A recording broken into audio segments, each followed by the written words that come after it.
الله أكبر.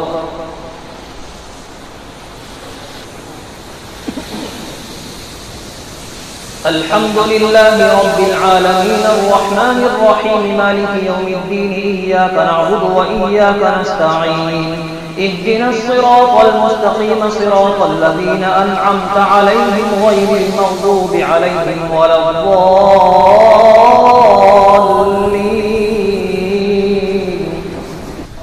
يا أيها الذين آمنوا كونوا قوامين بالقسط شهداء لله ولو على أنفسكم أو الوالدين والأقربين إن يكن غنيا أو فقيرا فالله أولى بهما ولا تتبعوا الهوى أن تعدلوا وإن تلووا أو تعرضوا فإن الله كان بما تعملون خبيرا.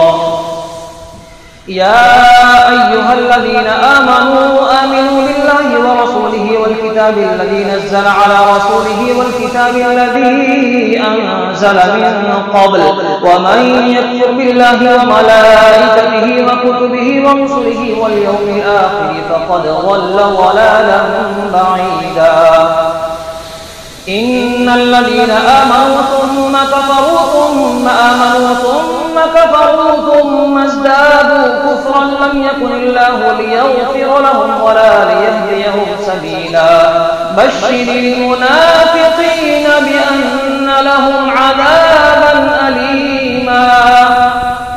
الذين يتخذون الكافرين أولياء من دون المؤمنين أيبتغون عندهم العزة فإن العزة لله جميعا. وقد نزل عليكم في الكتاب أن إذا سمعتم آيات الله يكفر بها ويستهزأ بها فلا تقعدوا معهم حتى يخوضوا في حديث غيره إنكم إذا مثلهم إن الله جامع المنافقين والكافرين في جهنم جميعا. الذين يتربصون بكم فإن كان لكم فتح من الله قالوا ألم نكن معكم وإن كان للكافرين نصيب قالوا ألم نستحوذ عليكم ونمنعكم من المؤمنين فالله يحكم بينكم يوم القيامة ولن يجعل الله للكافرين على المؤمنين سبيلا. الله أكبر.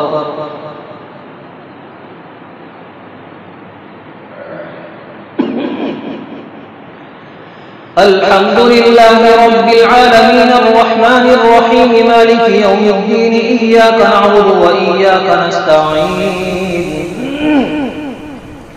اهدنا الصراط المستقيم صراط الذين أنعمت عليهم غير المغضوب عليهم ولا الضالين.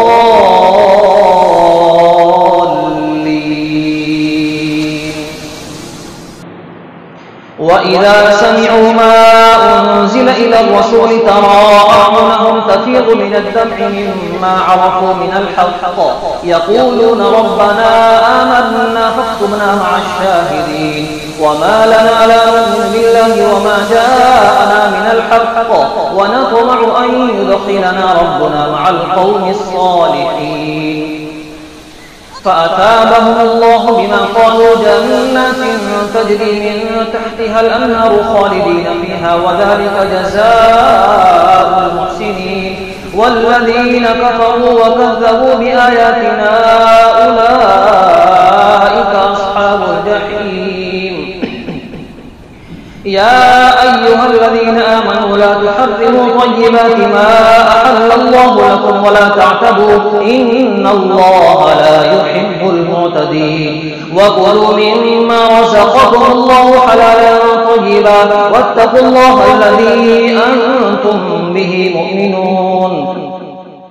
لا يؤاخذكم الله باللغو في أيمانكم ولكن يؤاخذكم بما عقدتم الأيمان فكفارته إطعام 10 مساكين من أوسط ما تطعمون أهليكم أو كسوتهم أو تحرير رقبة فمن لم يجد فصيام 3 أيام ذلك كفارة أيمانكم إذا حلفتم واحفظوا أيمانكم كذلك يبين الله لكم آياته لعلكم تشكرون.